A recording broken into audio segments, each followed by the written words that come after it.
Oke teman-teman, salam satu hobi. Nah tentunya hampir 1 bulan nih teman-teman. Agak sedikit putus memutus bikin-bikin konten dari kemarin. Karena memang ya biasa kesibukan harian. Malam udah capek, kadang nggak tidur, lanjut lagi itu teman-teman ya. Apalagi memang kondisi ikan hampir 1 bulan ini agak cukup lumayan padat ya, keluar masuknya. Nah jadi agak sedikit repot untuk buat kontennya. Dan yang kedua juga jalur jaringan di sini agak sedikit terganggu, jadi mau upload menggunakan jalur GSM agak sedikit menyiksa batin itu teman-teman. Nah tentunya sekedar mengisi waktu luang, menyingkat video, sekedar berbagi wawasan, tentunya inspirasi buat teman-teman semua di rumah. Mudah-mudahan ya ada inspirasi baru yang teman-teman dapatkan dari video singkat sesingkat-singkatnya itu teman-teman. Nah ini kebetulan nguber-nguber waktu juga karena memang agak sedikit kurang sehat nih teman-teman. Tentunya buat teman-teman semua di rumah mudah-mudahan selalu sehat lah ya, lancar rezekinya. Dan kebetulan di sini kelompok ikan-ikan hias, dan di situ ada ikan koi ya, keluarga ikan koi di situ. Dan di sini ada ikan koki. Nah, satu ikan inilah yang ingin saya bahas karena memang kedua ikan yang tadi itu di video sebelumnya sudah saya bahas, dan mungkin teman-teman ingin coba-coba soan-soan ke video-video saya sebelumnya. Monggo klik kolom komentar di barisan video, mungkin teman-teman bisa cari jalan-jalan di situlah. Jadi sekedar menambah wawasan teman-teman, mungkin yang teman-teman perlukan dalam pemeliharaan ikan hias ada di situ, silahkan ditonton.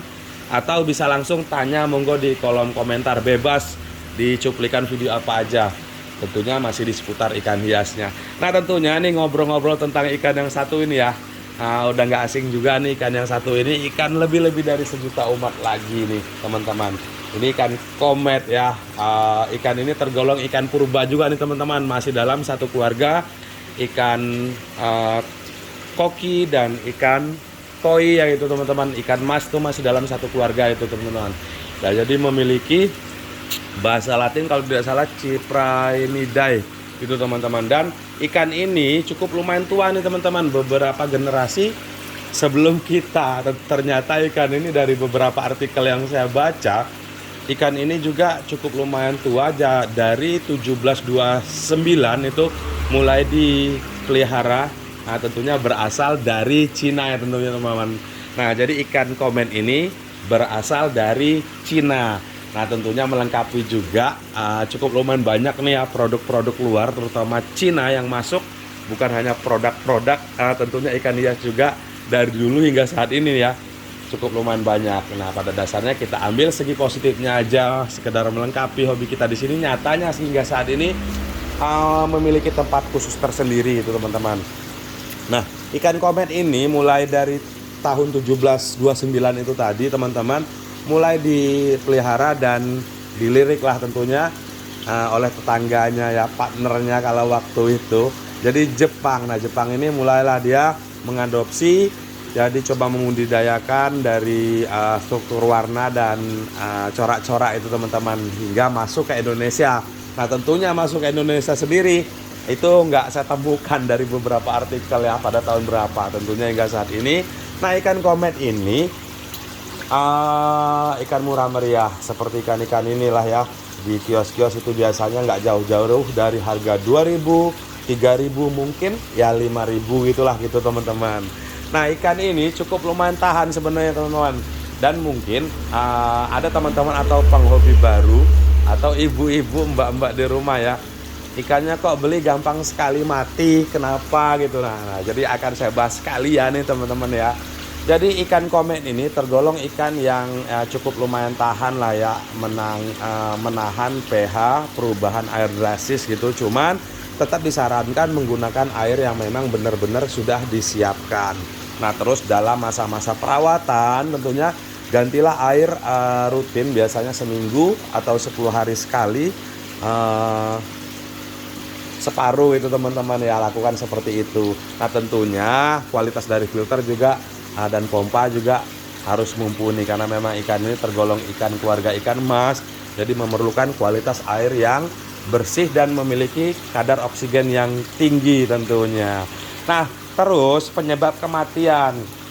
Nah jadi penyebab kematian ikan ini sebenarnya sih bukan karena ikan ini lemah. Jadi selama apapun ikan tersebut, kalau olah-olah kita, peliharaan kita Jadi tata cara kita benar ya, ikan ini bisa bertahan umur panjang juga itu teman-teman. Nah tentunya biasakan ini ya, carilah ikan-ikan komet maupun ikan-ikan lainnya lah, mungkin di toko-toko ikan hias terdekat.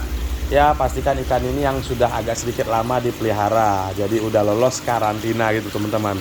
Nah mungkin ikan yang masih baru datang, teman-teman beli, bawa pulang ke rumah, lakukan proses karantina dahulu. Nah proses karantina seperti biasa ya, seperti saya nih menggunakan heater ya. Jadi kalau udah proses karantina lolos, heater saya copot gitu teman-teman. Nah lakukan pergantian air biasa seperti itu. Nah terus yang menjadi hal vitalnya pada dasarnya pemberian pakan itu teman-teman.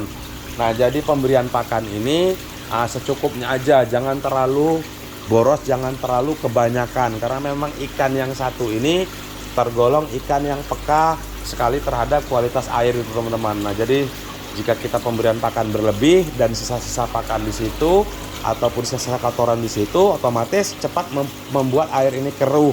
Nah otomatis juga langsung berubah menjadi racun itu teman-teman. Nah ikan ini rata-rata penyebabnya di situ. Nah pada dasarnya koloni dalam satu akuarium tetap mempengaruhi tingkat ya pertumbuhan maupun kesehatan ikan itu sendiri. Pada dasarnya beri pakan secukupnya aja. Nah jadi sekedar mengisi waktu luang aja. Ini juga udah azan subuh nih teman-teman. Nah jadi salam satu hobi, mudah-mudahan ada inspirasi manfaat buat teman-teman semua di rumah. Salam satu hobi.